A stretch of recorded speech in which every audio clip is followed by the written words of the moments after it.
Okay, today we're going to start 6.1, Lifespan and Physical Development in Childhood.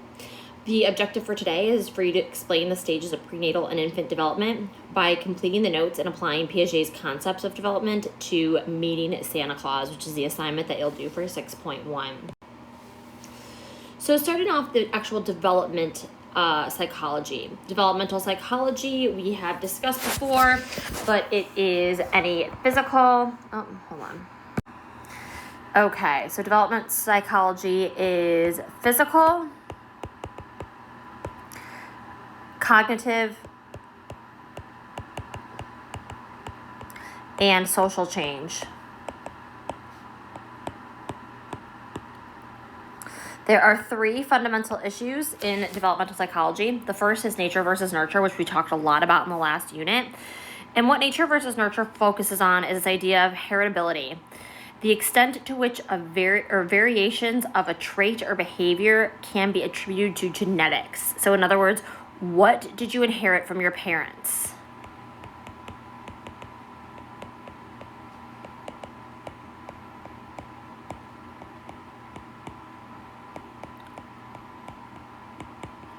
The two other are continuity versus stages.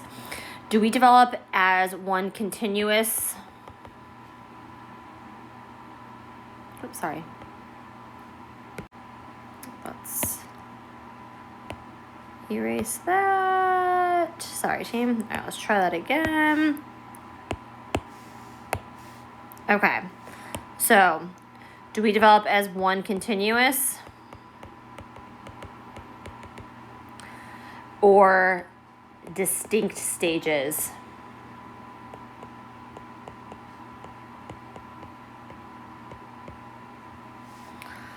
And then stability versus change. Do we stay the same or change as we get older? And obviously, we're going to change slightly, right? But this is more of, does your personality change? Is who you are, some of your traits change, or do they stay the same as you age? Studying developmental change. We have two studies. These should be somewhat familiar to you guys that we talked about in the very first unit, but just a quick refresher. The first is a longitudinal study where we study one group or a small group over a long period of time.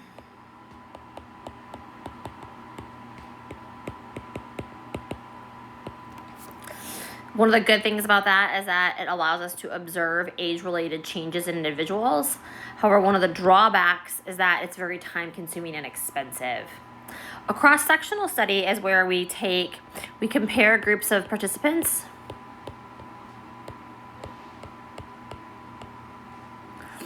of different ages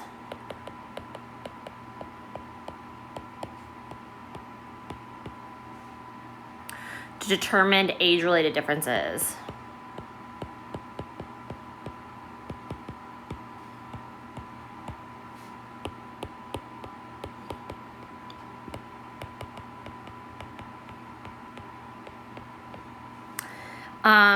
One of the good things is it's less expensive and less time-consuming. However, differences across age groups are based on group averages. So we can't use this approach to answer certain questions, right? We wouldn't know specifically because some people might be a little bit different, so it could impact the results. So the actual conception and prenatal development. The zygote is the first 2 weeks of life. This is when the egg is fertilized. Whoops.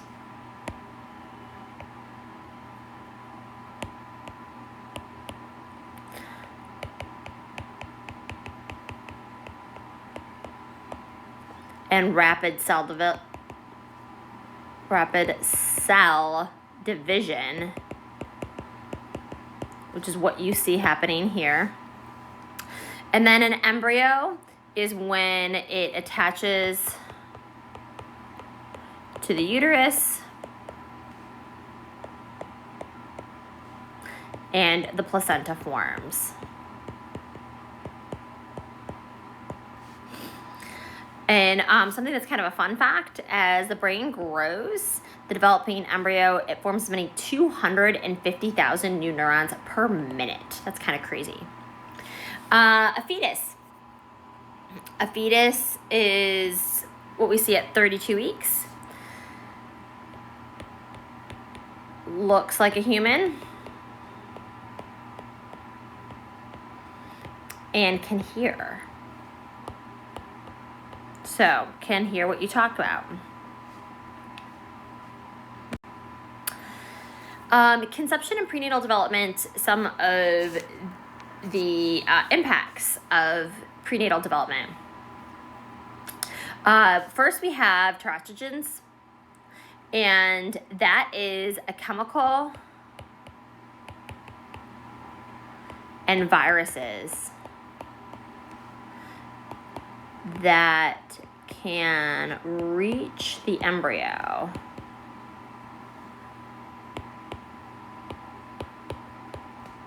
during development.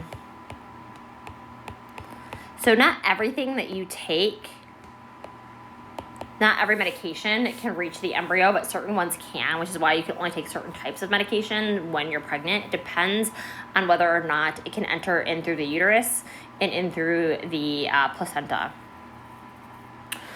Critical period is something that we've talked about many of times. We talked about critical period with speech, critical period with hearing. This is a critical period for development.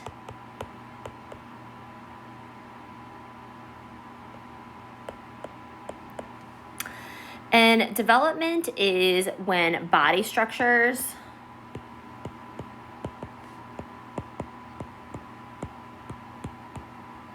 are developing and can be harmed by outside influences.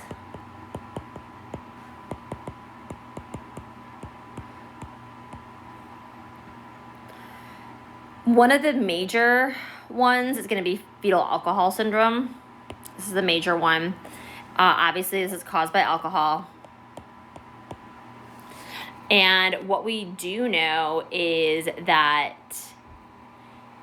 even one single binge drinking, so that means like drinking a large amount in one sitting, can kill millions of fetal brain cells.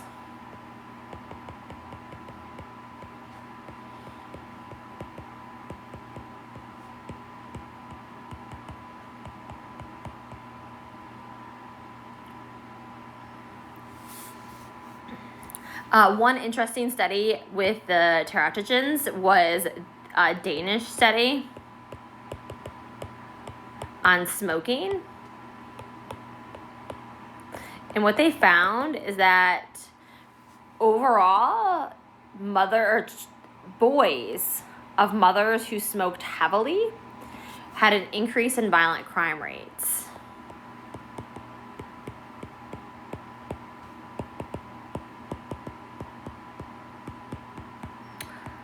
So just kind of an interesting little study. Competent newborn. When you have a newborn, you get to go to the doctor in the first couple of days, which is super fun to do when you are a new parent. And they want to tell if your newborn is competent. So the neonatal period is considered 1 month after birth. And they're looking for these reflexes, right? So they're looking for the rooting reflex. If you touch the cheek, the baby will begin to suck, which is what you see right there. Grasping, they will hold your finger. Sucking is self-evident, they'll eat. Moro is an interesting one. Moro is the idea that they will react to a sudden absence of support. So this is why babies like to be swaddled or wrapped tightly. They think this is the first sense of fear. Stepping, if you hold a baby up, they will move their little feet back and forth like they're walking. Babinski is a splaying of toes when you touch the bottom of their feet.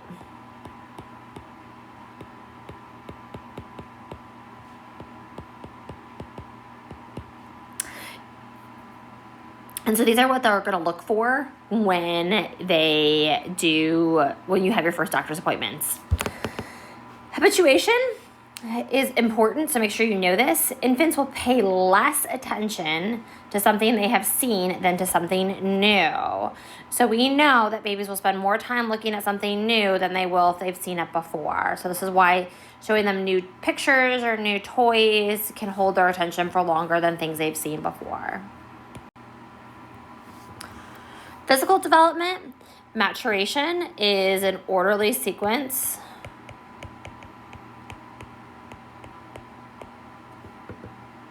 of biological growth.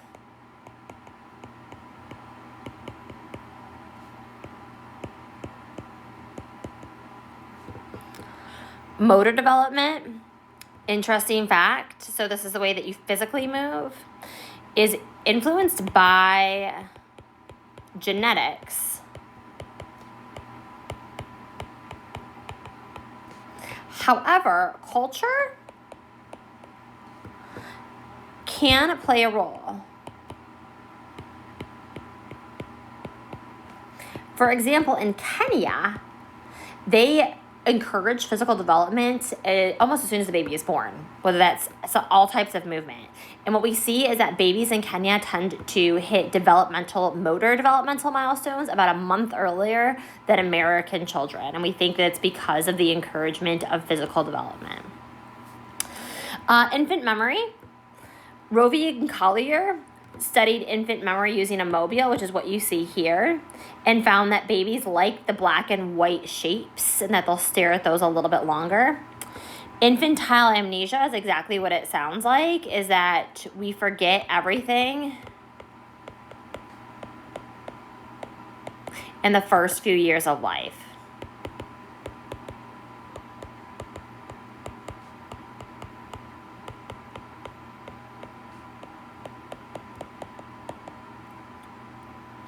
Another kind of interesting fact is that twins will hit developmental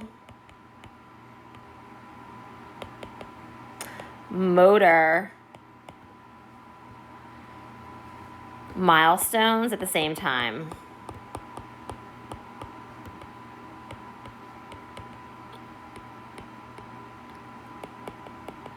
Meaning they'll learn to crawl or walk around the same time.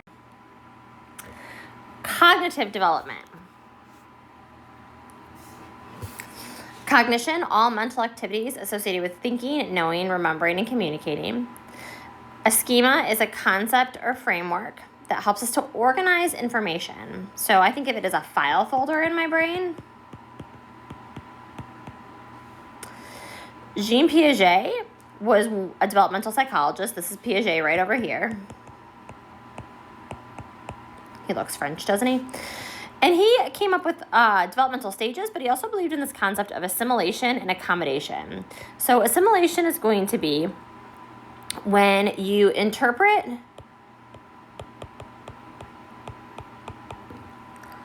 new experiences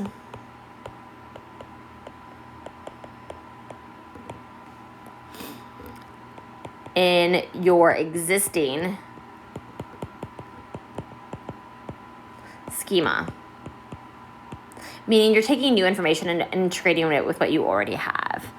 Accommodation is all new. And this is what is when you change your understanding or your schema to incorporate new information.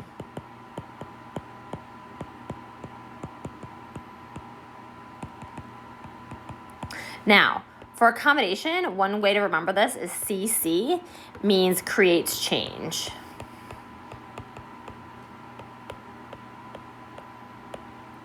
Now, Lev Vygotsky is right here. This is Mr. Lev. And he differed slightly from Piaget. His focus was on how the child's mind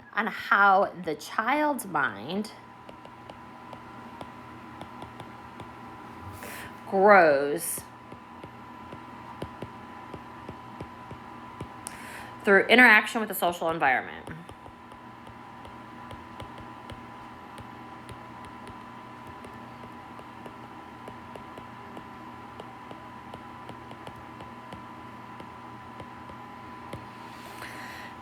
So a little bit about how Piaget is different. So Piaget believes in these stages, which, yes, you do have to know them all, and you need to know them in order. I apologize. One way to try to remember them is students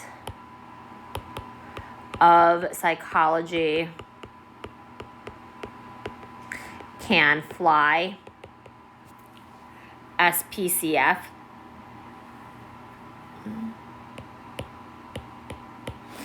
All right, so Piaget believed that for your first 2 years, you're in the sensory motor stage. And this is all about your senses. Object permanence is when you realize that something doesn't go away when you don't see it. Woo, sorry. Does not go away. Stranger anxiety, exactly what you think of. Pass the baby on to somebody new, they're gonna cry. Then you hit 2 years old to 6 and 7, pre-operational. And this is where they represent things with words and images, so they learn to speak a little bit better. And they start to believe in intuitive rather than logical reasoning. They pretend play, so they have an imagination. Egocentrism, the world revolves around them, right? So they don't really see things from other people's perspectives. And then this concept of theory of mind. They start to understand feelings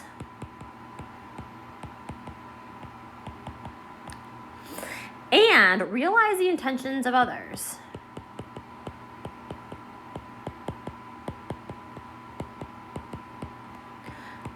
Maybe they can understand when mom is in a good mood or when mom is in a bad mood.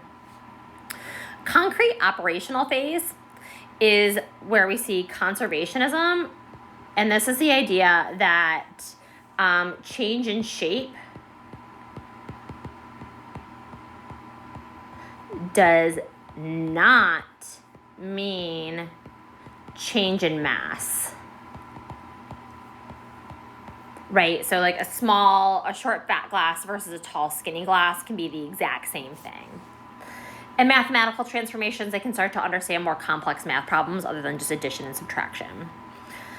And then finally, 12 to adulthood, formal, operational, and abstract thinking. This is just more abstract logic potential for mature moral reasoning, so I can give you guys more complex scenarios that you can analyze and look at from a variety of different perspectives. All right, I know that was a long one. Good job, guys.